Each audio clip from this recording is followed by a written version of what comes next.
Okay, hello everyone. और ये एक जीडीसी से रिलेटेड मैं एक वीडियो बना रहा हूँ। ये एक इंफॉर्मेशन वीडियो है, यहाँ पे लेक्चर नहीं हो रहा है, बट एग्जाम के रिगार्डिंग खुद को कैसे प्रिपेयर करना है मैं आपके साथ ये डिस्कस करने वाला हूँ। मैंने 2000 फॉर द रिकॉर्ड 2019 में मैंने अपना जीडीसी का एग्जाम दिया, मैं पास हो गया। तो मुझे एक एक्सपीरियंस है, मुझे पता है कि भाई ये पूरे थ्रू आउट द एग्जामिनेशन भाई क्या होता है। और मैं ये कोर्स से थोड़ा रिलेटेड भी हूँ, इस कोर्स के रिलेटेड मैं वीडियोज भी डालता हूँ।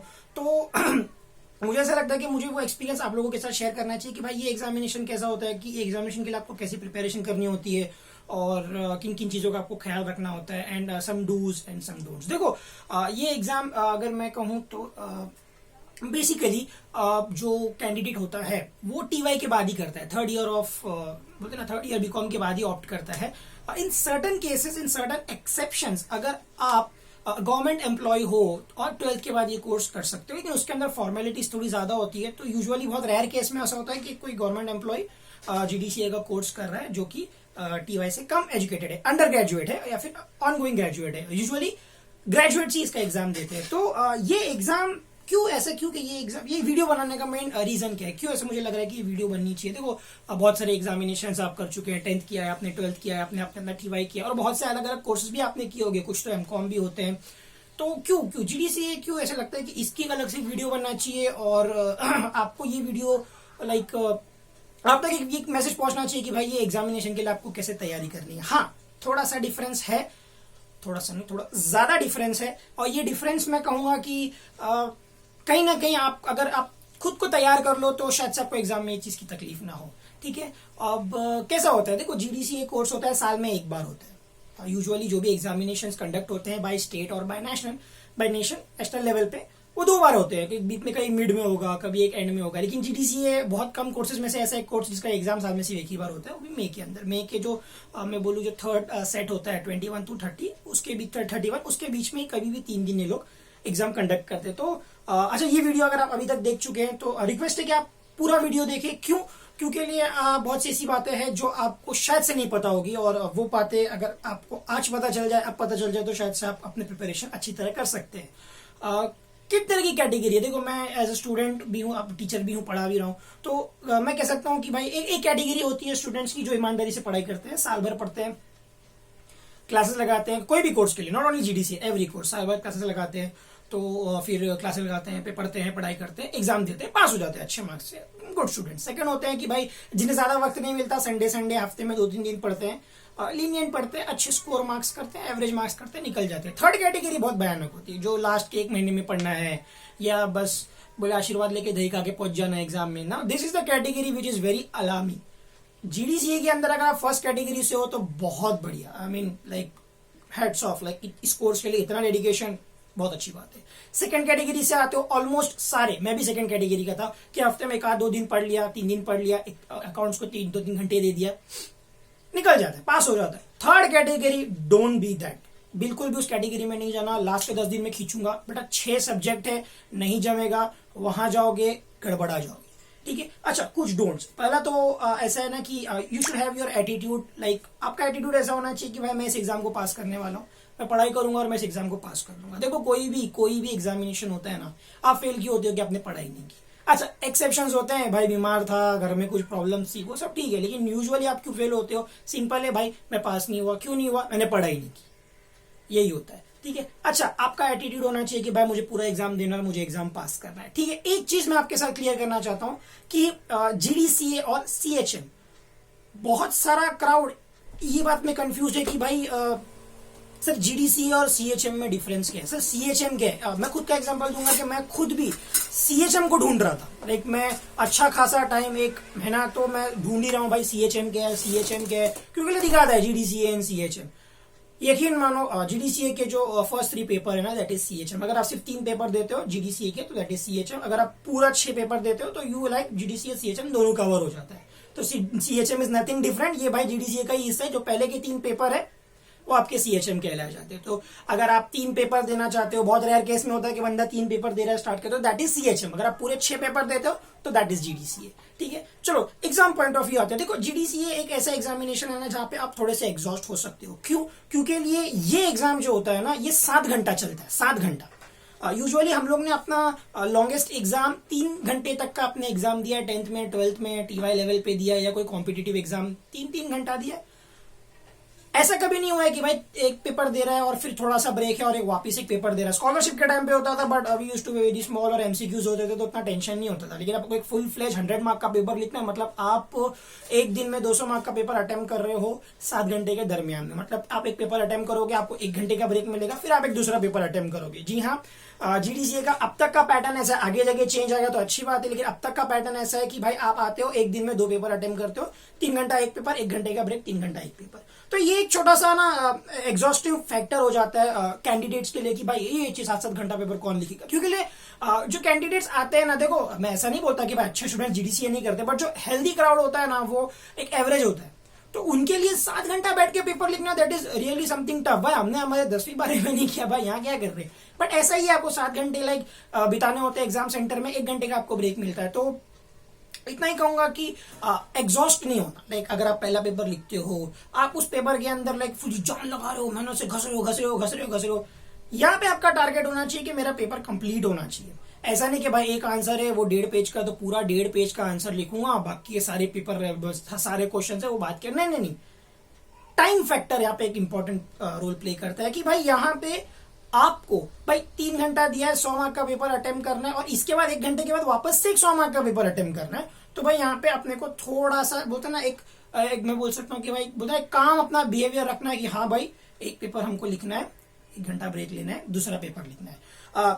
क्या एक साइकोलॉजिकल क्या इशू हो जाता है कि भाई दूसरा पेपर ना बहुत टफ होता है, 3 दिन के ना दूसरे पेपर बहुत टफ होते हैं। ऐसा नहीं है, ऐसा बिल्कुल नहीं है। प्रॉब्लम ये होती है ना कि पहले पेपर में इतनी जान डाल देते हो और फिर जो 1 घंटे का ब्रेक मिलता है ना, तो मतलब पूरी दुनिया का 1 दिन का खाना तुमको उसी ब्रेक में खाना है, 1 घंटे में दबा के खाते हो। फिर जो दूसरा पेपर आता है ना, तो भाई आपको नींद आती है, आप आलस जाते हो, और भाई आदत नहीं है अपने को इतना लिखने की। भाई 6 घंटा नहीं लिख सकता मैं, होता है, फैक्टर है। उस चीज से हम और परेशान हो जाते हैं और फिर अरे दूसरा पेपर रह गया। अच्छा, डोंट्स, ये चीज मैंने खुद अपने आपके सामने देखा हूं कि भाई एक पेपर खराब चला गया ना तो बंदा उठ के घर चला जाता है। देखो ये this is the thing that you avoid, इसको करना ही नहीं है। देखो ये वाला एटीट्यूड बिल्कुल नहीं पालना, बहुत नुकसान देगा। क्यों? जीडीसी एक बार फेल हो गए या पास नहीं हो पाए या कोई भी रीजन है, भाई सीधा अगले साल आओ। तो यार ये मतलब मुझे एक कोर्स का डिग्री चाहिए, भाई अगले साल आओ। So this is really something very dangerous, ऐसा नहीं होना चाहिए। पेपर खराब जा रहा है ना, कोशिश करो उसको बचाने की, पूरी कोशिश करो। देखो आप पढ़ के तो आए हो, इतना भी नहीं कि एकदम भी उठ के नहीं, आप पढ़ के आए हो। कोशिश करो कि भाई मैं कोशिश करूं कि भाई ज्यादा से ज्यादा मार्क्स स्कोर करने की ट्राई करूं और रिलैक्स। ठीक है, एक पेपर खराब चला गया ना, दूसरे पेपर के लिए आप तैयार करो। 2 पेपर के बीच का जो ब्रेक होता है उसमें आपको दबा के नहीं ठूसना है।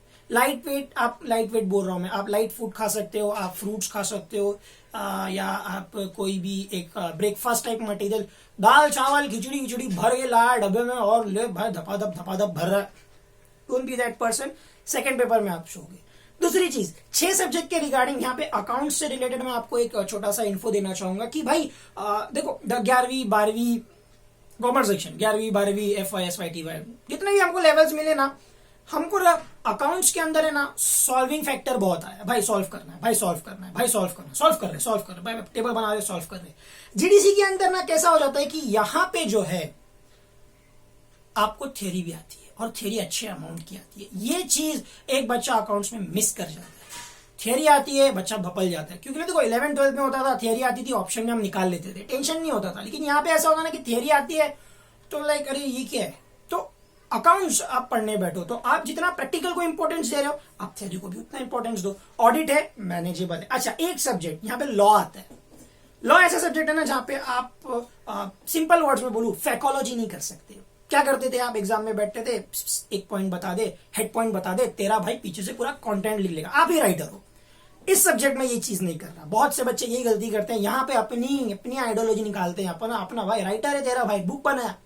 Don't be that guy.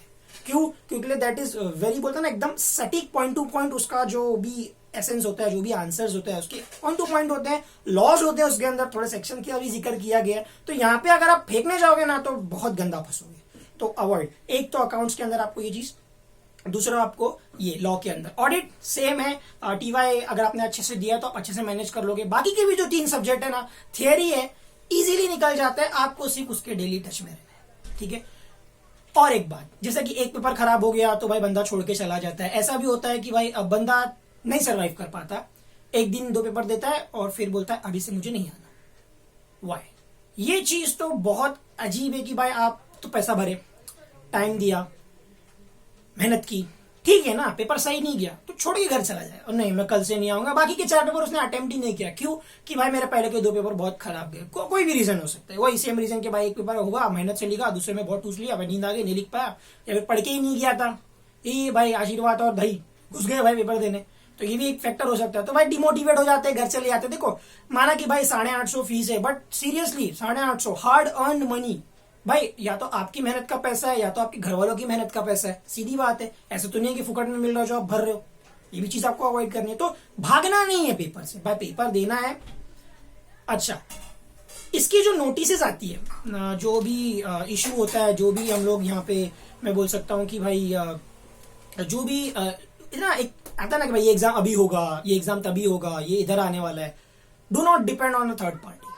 इसका मतलब हम बिलीव नहीं करना। देखो ऐसा नहीं होता, क्या होता है ना, हम किसी से पूछते हैं भाई क्या चल रहा है, क्या वो बोलता है हाँ ये ऐसा चल रहा है वैसा चल रहा है। नहीं, do one thing, you be in touch with the institute website. उनकी खुद के महाराष्ट्र गवर्नमेंट की एक वेबसाइट है, वहां पे एक कॉलम आता है, वहाँ पे जीडीसीए मेंशन होता है, या तो आप खाली गूगल पे जीडीसीए टाइप करो, आपको मेन फ्रेम खुल जाएगा, वहां पे आपको सारी नोटिस सब कुछ आता है, ठीक है। अच्छा, मेन जो मैं ये कैंडिडेट से एक पर्सनल ये बात करना चाहूंगा कि copy don't be that guy, बिल्कुल कॉपी नहीं करना। चलो एक आध बार आंसर वांसर पूछ लेते हैं यहाँ वहां से, ठीक है हो गया, लेकिन चीट लेके जा रहे हो, बुक लेके जा रहे हो। ये एग्जाम का मैं आपको एक छोटा सा, देखो मैं डरा नहीं रहा हूं, बट आपको एक फैक्ट बता रहा हूँ कि जब रिजल्ट्स डिक्लेयर होते हैं ना, तो मेरा भी जब रिजल्ट डिक्लेयर हुआ मुझे एक मैसेज आया भाई 1 फाइन डे कि भाई तुम्हारा रिजल्ट डिक्लेयर हो गया, आओ और चेक कर लो। मैं रिजल्ट चेक किया तो सब जोन्स थे, 3-4 जोन्स थे, सब डिस्ट्रिक्ट के नाम लिखे हुए थे, वहां पे अपना रोल नंबर डाल के ढूंढना है। नीचे ना एक छोटे से ब्रैकेट में नीचे से कॉलम में एक और एक लिस्ट थी, उसके अंदर इंस्टीट्यूट ने जितने लोग कॉपी केस थे, कॉपी करके पकड़े गए थे, इनका नाम डाला है कि भाई फॉर एग्जाम्पल अगर मैं कॉपी करते हुए पकड़ा गया, गमीर रियाज काजी मुंबई से कॉपी करते हुए पकड़े गए, दैट इज वेरी शेमफुल। देखो डोंट बी दैट गाय, ऐसा मत करो भाई।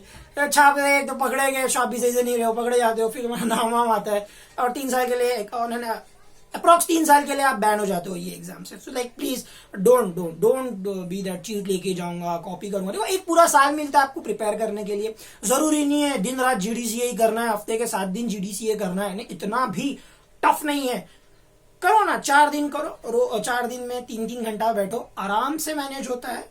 लास्ट में अगर ऐसा है कि भाई जनवरी से शुरू कर रहा है तो थोड़ा हार्ड कोर प्रैक्टिस करो, 3 महीने भी लास्ट में अगर आप खींचते हो तो आराम से क्लियर होता है। नहीं कुछ भी नहीं कर रहे, बस उठ के जा रहे हैं ना पास, बिल्कुल ऐसा पास नहीं होने वाले, कोई बात नहीं। तो ये सब चीजों का आपको ध्यान देना है, एक पेपर से डर के भागना नहीं है, ठीक है ना। पेपर खराब चला गया कोई बात नहीं, दूसरा पेपर अच्छा जाएगा। अक्सर ऐसा होता है कि भाई बच्चा छोड़ के चला गया, एक दिन 2 पेपर दिया, और नहीं देना, मेरा पेपर खराब चला गया, मुझे मालूम मैं फेल होने वाला हूँ, कल से मैं नहीं आऊंगा। वो 2 दिन नहीं आता, बच्चा पास हो जाता है। पहले के 2 पेपर में वो पास हो गया, एज मार्क्स से पास हो गया, बाकी के 4 में एब्सेंट, आ जाओ भाई अगले साल। तो ये वाला भी प्रॉब्लम होता है। तो देखो ये चीजें अवॉइड करो, एग्जाम दे रहे हो थोड़ा सा सीरियसनेस तो आपको लाना है। देखो ऐसा तो नहीं है कि मैं उठ के आ गए, पेपर दे दिए, पास हो गए, ऐसा भी नहीं होने वाला है, ठीक है। अगर मैं एग्जाम के पॉइंट ऑफ व्यू प्रिपरेशन की बात करूं तो सारे बैक पेपर जो है एक बार विदाउट ऑप्शन आपको सॉल्व करना है। विदाउट ऑप्शन आप सारे पेपर एक बार सॉल्व कर लो तो आपको एक ग्रिप आएगा कि भाई मुझे कितना लिखना है। देखो क्या होता है ना कि अगर आप ये वीडियो देख रहे हो ना तो आई गेस आप 22-23 साल के रहोगे, 21-22-23। क्यों? टीवाई करके फ्रेश आया है, कौन सा कोर्स करना है, एमकॉम नहीं करना है, एमकॉम ऐसा है, दोस्त ने बोला ऐसा वैसा है, जीडी से ये कोर्स है, फिर वो 3 साल में ऑडिट वगैरह मिलता है, बहुत सपने होते हैं, आ जाते हैं अपन यहाँ पे।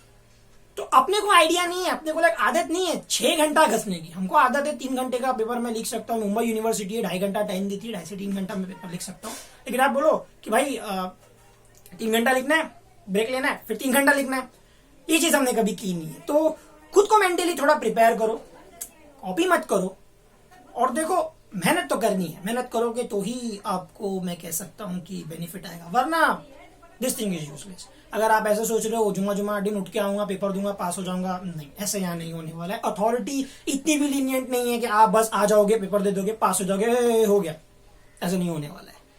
आपको आना है, आपको अपना टाइम देना है, तो ये चीज पॉसिबल है। Last but not the least मैं इतना ही कहूंगा कि भाई प्रिपेयर करते टाइम अगर आप इंग्लिश से हो ठीक है, मराठी से हो ठीक है, कोई बात नहीं, लेकिन इतना ही कहूंगा कि कॉन्सेप्ट क्लियर कर लो। देखो क्या होता है ना, 100 मार्क आपको निकालना है 3 घंटे के दरमियान में। अगर आप मुंबई से हो, अगर आप स्टेट बोर्ड से हो, मैं खुद स्टेट बोर्ड से हो, तो हमको 80 मार्क का पेपर 3 घंटे में निकालने बोला जाता था। तो ये चीज क्वाइट मैं बोल सकता हूँ कि मैनेजेबल है। लेकिन अब यहाँ क्या होता है कि बस 100 मार्क का पेपर 3 घंटे में निकालना है, तो यहाँ पे ना थोड़ा सा स्टेप अप हो जाता है गेम, थोड़ा सा लेवल बढ़ जाता है। और यही मैं आपको कहूंगा कि भाई ऐसा नहीं होना चाहिए कि मुझे मालूम नहीं था, मुझे बताया नहीं किसी ने, या तो मुझे पता होता तो मैं कर लेता या कर लेती। ये वीडियो है आप देख रहे हो, उसका मतलब आपको उस एग्जाम के रिलेटेड क्या माहौल होगा, क्या करना है आपको एग्जाम में, क्या है डूज, क्या है डोंट्स, हर चीज का आपको ध्यान रखना है और आपको एग्जाम अटेंड करना है। आप मेहनत करो और एग्जाम देने जाओ तो देखो होता है एक सीए एग्जामिनेशन होता है, वो भी एक लेवल होता है। वहां पे ऐसा होता है कि मेहनत भी करके जाओ, फिर भी अगर कोई ट्रिक क्वेश्चन आ गया या कोई सिचुएशन आ गया तो आप फंस सकते हो। यहाँ पे इतना टफ नहीं है कि भाई मेहनत हो रहे सब करके जा रहा है, एकदम फुल प्रिपेयर हो गया, फिर भी भाई गड़बड़ करके आ रहा है, ऐसा नहीं होने वाला है। If you have done your part very well, आप एग्जाम में अच्छे मार्क्स से पास हो जाओगे। दूसरी चीज आफ्टर एग्जाम में मैं बोल सकता हूँ कि इनका प्रोसेस थोड़ा स्लो है, थोड़ा सा। मैं ऐसा नहीं बोलता कि जीडीसीए का जो इंस्टीट्यूट है वो बहुत ही स्लो है, नहीं। क्यों मैं डेट्स में खेल रहा हूं कि भाई मैंने 2019 में एग्जाम दिया, मेरा रिजल्ट लगता है 2020 जनवरी 8 को, तो बहुत लंबा गया है। उसके बाद हार्ड कॉपी का कोई नामो निशान नहीं है। हार्ड कॉपी अब इनके पास एक रीजन है कि भाई पेंडेमिक है इसलिए हम हार्ड कॉपी नहीं दे पा रहे, बट स्टिल मैंने दूसरे प्री ईयर जो है, इससे पहले जो इस साल के लोग जो थे उनका जो ये आया क्या बोलते हैं हार्ड कॉपी आई, तो इवन देवर लाइक सर बहुत टाइम लगता है। तो ये कोर्स के देने के टाइम पे थोड़ा सा आपको सब्र तो रखना ही है। आप डायरेक्ट बोलो ये भी अभी क्या अभी चाहिए, 2 महीने में पेपर होना चाहिए, 2 एग्जाम के बाद 2 महीने में रिजल्ट आना चाहिए, हार्ड कॉपी भी मिलना, नहीं, ऐसा नहीं होने वाला। एंड मैं कहूंगा कि all the best for your examinations. और कोई भी आपको अगर डाउट होता है तो आप कमेंट सेक्शन में मुझे पूछ सकते हो। Do like, subscribe and share and support this channel, because education is free for all. Thank you.